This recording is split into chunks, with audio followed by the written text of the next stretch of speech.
Hey guys, this is Shay Jose, and today I'll be coming back at you with another tutorial. Today we'll be covering the unreleased track from Mal P and Kevin Vries. This track is by the name of Metro. It's actually a remake of an old trance track. So I'll play you a little snippet of it so you know what the track sounds like.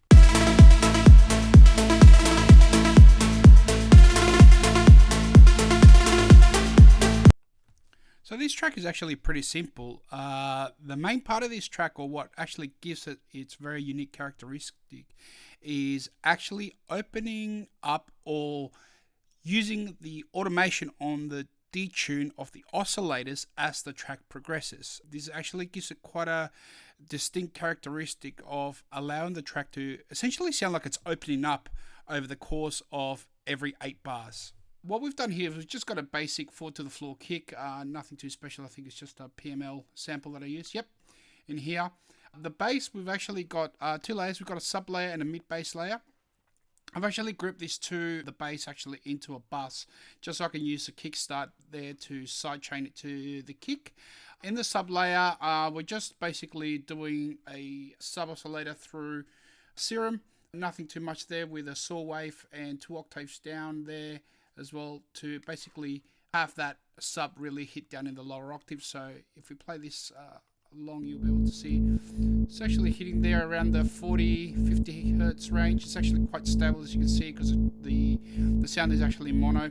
We're adding a little bit of saturation there. I'm adding a standard clipper just to clip some of these some of the peaks there, and basically another sidechain compression. This song has a lot of pumping to it, a lot of sidechain compression or sidechaining to it when you hear the original. So I just felt that it needed a little bit more compression against the kick. So in the mid bass layer here, there's nothing too much going on. Once again, we're just running a basic mini shapes, 2 oscillators in here, and then just EQing it a little bit. We've monoed everything under 200 hertz, just to keep that low end really mono. We've added a little bit of saturation, smashing this into a limiter to actually control some of those peaks, and then putting a kickstart behind it. And then really, as you can hear, this actually side chains quite hard into the kick. Lets that kick come through quite nicely. Moving on, we've got the drums bus, which is just a hi-hat, which is a PML sample that we've got there with a little bit of vocoder to add a little bit of shine to the top end. And then this particular loop, which is just another off hat. So together they kind of sound like this. And the groove with the bass.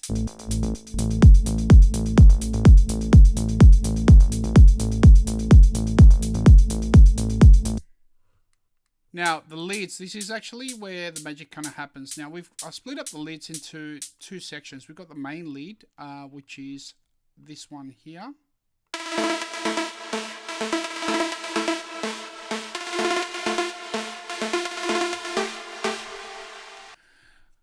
So now we break it down here into the lead. So what we're doing here basically is the pattern is just a standard E that bounces around pretty much all the time, and every probably 3rd beat we're basically going down to the A flat down the bottom here. If you look at the actual patch for the synth, we're just using an MSAW wavetable, which is just one of the analog tables, if I'm correct. Yep, there it is. And we're just repeating that analog table over 2. So we're just adding a little bit of envelope onto these tables, and actually doing a high pass in here to kind of give it a little, basically roll off some of the low end on that particular synth. And then we're just EQing this a little bit, adding a little bit of standard clipper once again, a little bit of saturation, and then sidechaining it again to the kick. Now there is a supporting layer of the lead further down. I've actually bust this and grouped this together as well. But we'll break down the first one, which is this one here. And this is really kind of what makes the track, I think. So it's essentially playing the same pattern as the lead above, with the difference that this is, I think from memory, these are all saw waves. Yes, they are all saw waves. We're using 16 voices of unison across the 2 oscillators there. And what I've actually done is we're basically looking at expanding or detuning the oscillators as the song progresses. So we've got some automation running here, and if I was just to play this, you will see the difference of how this actually starts quite mono and then actually opens up the synthesizer as the track progresses. And this is something that I kind of noticed in the original track. As it starts to get to each maybe 8 bars or 16 bars, the track really builds up, it gets really wide and then kind of collapses on itself again, which is a really cool effect. So if I was to play this, you'll see what I mean.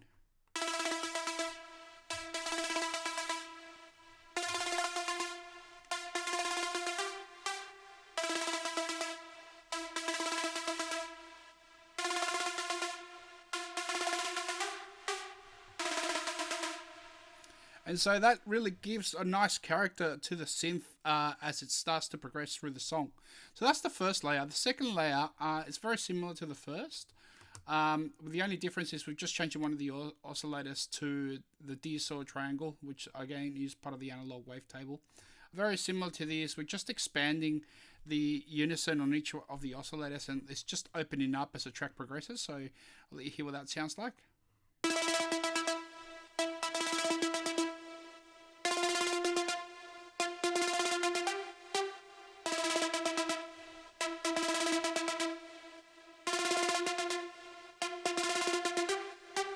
So the difference between these and actually using something like a cutoff filter is by adding unison, you're actually adding more voices and basically making the sound quite wide, which is actually filling up a lot more of the frequency range as the song progresses, which is a really, really cool characteristic of how this track was put together. Just another thing on this, on the bus, what I've actually done, just added a little bit of EQ. I've mounted everything on the 200 Hertz in there. I added another standard clipper just to clip some of the peaks that are coming through. And what we're doing is we're just making sure that all our leads are actually going to two return channels here with two slightly different reverbs.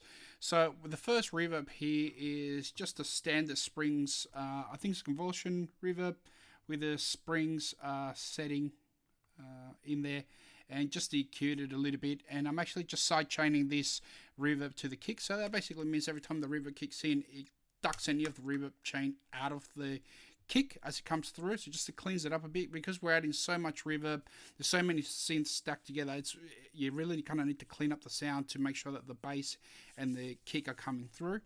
On the second return channel, very similar to this, we're just kind of rolling off some of the reverb there.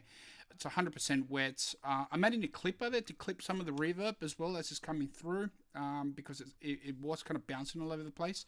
And then side chaining this reverb to the main lead. Because it is the same pattern, we're just making sure that it's kind of ducking out of the way to let the synthesizers come through. And then anything that's left over is kind of side changed back to the kick. So that is really it. There's not a hell of a lot to this sound, but like I said, if you listen to it from start to finish, you'll actually see that the characteristic of the sound of the leads actually changes quite a bit as the song progresses. So I'll play back to you, and you can see here between these 8 bars to the second 8 bars how much the leads actually change, and it sounds like they're getting bigger, or you're opening up a cutoff, which is a really cool effect. So I'll let you hear that back one more time.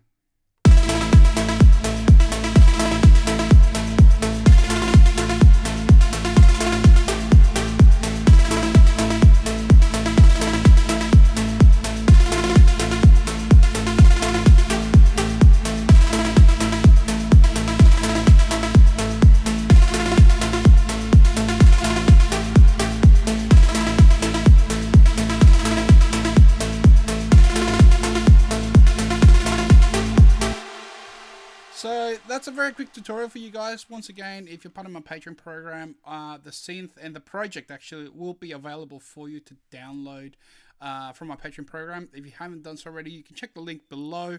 I'm also running one-on-one classes as well. I still have some openings left over. If you want to join, there's more details below. If you like the video, don't forget to give it a thumbs up, and don't forget to subscribe. Until next time, this is Shay Jose signing out.